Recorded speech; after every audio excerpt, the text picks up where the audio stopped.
During the course of the day and your work, when it's time to check rotor bits and rotor condition, on the right hand console there's a button for rotor tilt.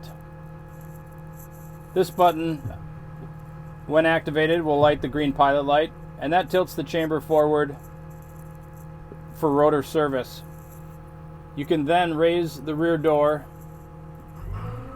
to full open position, providing the maximum access to the rotor for service.